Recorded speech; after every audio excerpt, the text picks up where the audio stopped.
الأمطار. نشرة إنذارية توقعت أن تشمل هذه التساقطات عدة مناطق كالحوز، شيشة وأزلال، ميدل، تارودانت، تنغير، تازا وغيرها، إضافة إلى تساقطات ثلجية.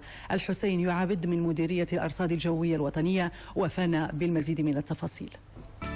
إن شاء الله على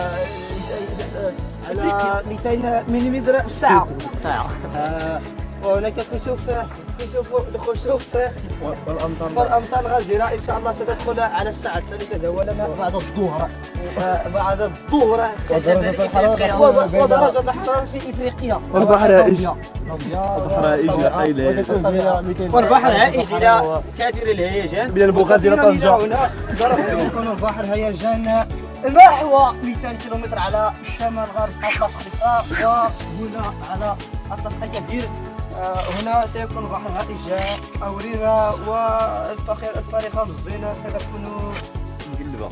وقد شهدت جهة سوس مصدرها تساقطات مطرية قوية نتج عنها ارتفاع كبير لمنسوب المياه في عدد من الوديان وخصوصا قرب مدينة أكادير. وقد أدت الفيضانات الناتجة عن التساقطات المطرية إلى تضرر قنطرة وادي تمرغت على الطريق الرابطة بين أكادير والصويرة. روبورتاج الحبيب العسري ومبارك زماني. هذه أمطار الخير الحمد لله على المتضررين. الساكنه ديال هذه المنطقه اشنو هي؟ معلوم جا المطار، ما علموناش جا المطار دا ليا جوج دجاجات، جوج البقرات، الدجاج البلدي دا ليا الدجاج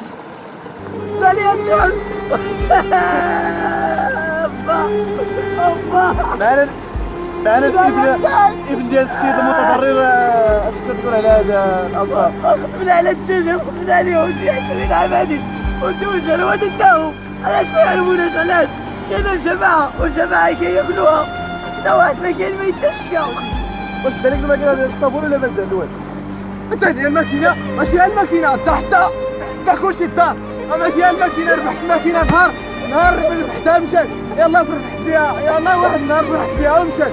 والله الا حشومه حكون علمونا دابا كل سيمانه كنت جدي حوايج ديالنا السنغال، جدي حوايج ديالنا السنغال، جدي حوايج ديالنا السنغال، جدي حوايج ديالنا السنغال.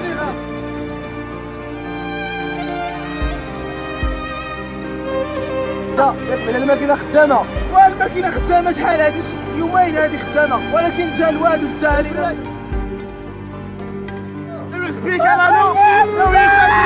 ورسو يمكن مدرسة يسيا مدرسة ولا واحد الخنزر درغي تلا هادي غادي ريال الخوت نكني إخصايا الله يحمى اللي نلقاو متضررين نكني إخصايا الجماعة هذا قبل الحل إخصاء الخنزر يسعد داسكي الغاية دوني قال مشكل نكني ما الضرر اللي كيسكرون زراد ما ذاك نكني نكوي بيكالا